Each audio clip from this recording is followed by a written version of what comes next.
Hello and welcome to this SUMIF tutorial where we're going to look at SUMIF across multiple worksheets in Microsoft Excel. Now last time we used the unique formula to create a list of ice cream flavors that we've sold over 4 quarters. And what I want to do now is work out how much money or how many I've sold, whatever the amount is, of each ice cream flavor. Now this can create a problem, because we're going to use the SUMIF function for this. So we click in B2 and type in equals, and I type in SUMIF, open bracket. The first argument it's asking is range. So I'm going to click on quarter 1, and then I'm going to choose the B column here and type in a comma. The next argument it asks for is criteria. So I'm going to go back to yearly summary, click on chocolate, type in a comma. And the last criteria it's asking for, or argument I should say, is sum range. So I'm going to go to quarter 1 and let's move back and click on column C. Close my bracket and press enter. And you can see that's how much I've made for chocolate in quarter 1. But I don't want that. I want to make sure that this covers all 4 quarters. So how do I do that? Now, you may have heard of the sum3D functions. Just to give you an idea of how that is, if I wanted to know the total amount of ice creams that I've sold, I can type in the auto sum like so, click on quarter 1, hold down the shift key and click on quarter 4, and then choose the C column at the top. If I press enter, I can get the total there. Let me just change that into pounds and pence.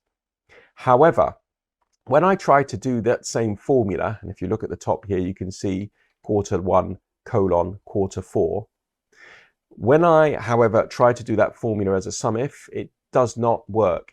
So instead of me coming through to BB just here, if I highlight all of this, okay, it's backspace to get rid of that. And instead of doing just quarter 1, hold down the shift key, quarter 4, and click on B. And I'll do the same with this one here under quarter 1. Let me just highlight all of this across. Backspace to delete. And quarter 1, hold down the shift. It looks like it's almost going to work. Press there. When I press enter, I get a value error. So how do I account for this?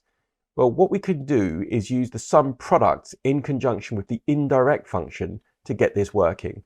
So the first thing I need to do is list the sheets that I want to use the SUMIF function on. That's quarter 1 to quarter 4. So I'm going to do that on the yearly summary sheet. I'll do this over here in G column. It doesn't really matter where you do this. So I'm going to type in quarter 1 and then go and autofill that down to quarter 4.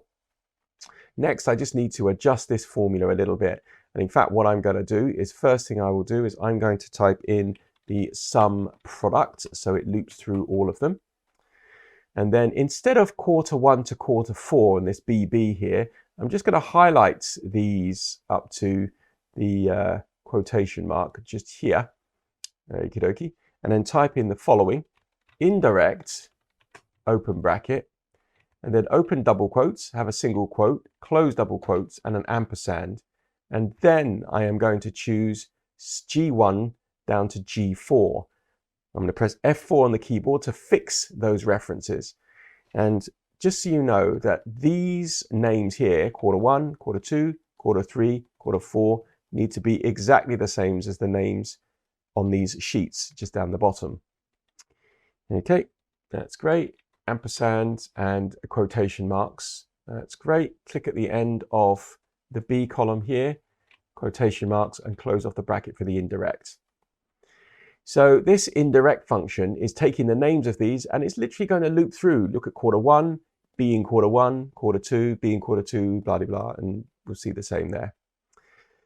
Right, let's do the same with this last criteria, the sum range. So if I highlight that little bit up to the little quotation mark just before the exclamation mark, let me just press backspace, type in another indirect function, open double quotes, single quote, double quotes, and then I select these here, F4 on the keyboard to make that into dollar signs, and then ampersand, and then double quotes, click at the end of the C there, double quotes like so. I've got a bracket that ends my indirect. I need a bracket to end my SUMIF and a bracket to end my SUMPRODUCT. I can press enter, and now it works out the amount for chocolate.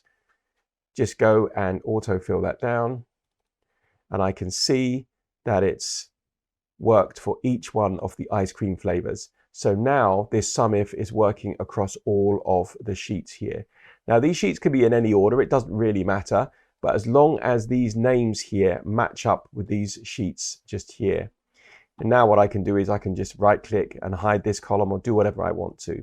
Let's just have a quick look at that formula again. So you can see you've got the SUMPRODUCT and the SUMIF. To help us understand how that SUMIF and the indirect works, I'm just going to create this formula one more time. Let me just copy this one precisely. See if I can paste it somewhere else. If I can paste it here, oops, without it absolutely muffing up. There we go, that's good. I'll put it into pounds and pence. Oops. There we go. Okay, so say I didn't have the SUMPRODUCT function. Let me remove that function. Let me get rid of the bracket there at the end and press enter. And you can see what happens here. Let me just format these as pounds and pence. So it's got 2, 8, 3, 4, 2, 3, 5, 9, 5, 2, 9, 8, 9, 3, 0, 9, 6. Where are these figures coming from? Well, these are the SUMIF values for chocolate for each of the quarters.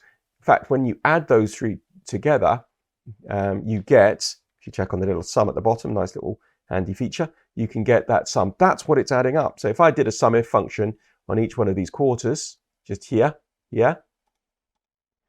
I would get these amounts for each one of those quarters. So what's next?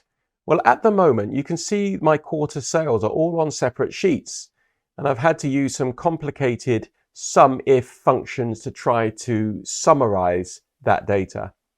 What I should really do is put quarter 1, quarter 2, quarter 3, and quarter 4 all on the same sheet in one table, and we're going to use Power Query to do that.